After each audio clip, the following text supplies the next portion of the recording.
These latest headlines from ABC15 are sponsored by Lerner and Rowe Injury Attorneys. One call, that's all. Hello, I'm Megan Thompson with your top stories right now from ABC15 Arizona. And a decision in the battle over DNA evidence in a high-profile murder case is expected today from the state's highest court. Allison Feldman was killed inside her Scottsdale home nearly a decade ago now.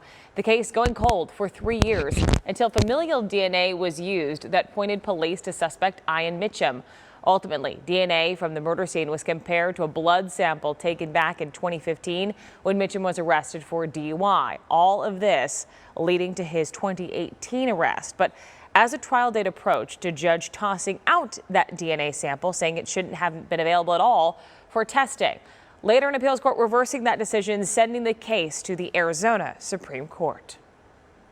Well, a teacher and student killed after a school shooting in Wisconsin. 2 others in critical condition this morning. And as we track the very latest, a new report reveals some schools in Arizona are not meeting minimum requirements for emergency plans. The report from the Arizona Auditor General's office uncovering issues with 47 public school districts and charters. Primarily found that none of the schools we reviewed had fully met all the standards we tested with their EOPs, and then none of them had also developed implemented and tested the plans in accordance with the requirements. The Auditor General report included some recommendations, including directing the Department of Education to look at additional guidance to help schools comply with the minimum standards. It also recommended the legislature help the Department of Education on figuring out a monitoring system.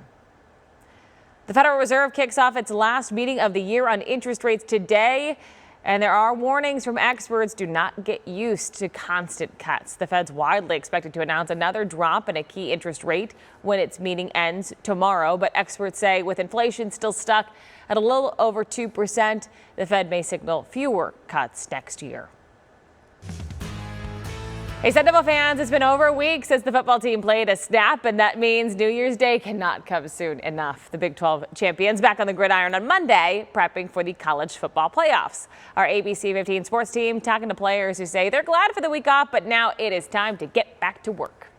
We're not finished yet. We still know we got things on the table. So this team is just all about, going until we can't anymore, going until, that last game, those last seconds come off the clock. So that's really what we focused on. We're going to have that same energy just like we had first day of fall camp, and just keep it rolling with the punches. ASU is the 4th seed in the playoffs and will face whoever wins in the Clemson-Texas game in the Peach Bowl for the CFP quarterfinals. Kickoff for the Peach Bowl is at 11 a.m. Arizona time on New Year's Day.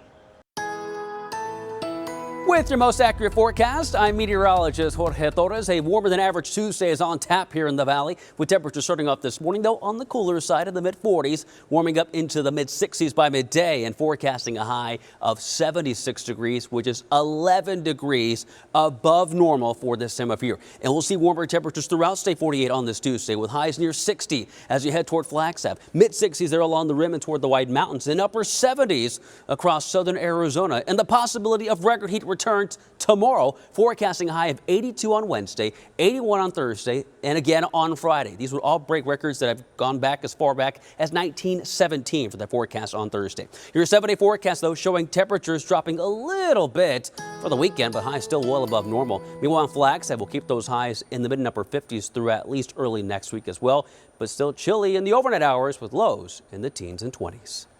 For the latest headlines, weather, and traffic, head to abc15.com, or you can download the free ABC15 mobile app. These latest headlines from ABC15 are sponsored by Lerner and Rowe Injury Attorneys. One call, that's all.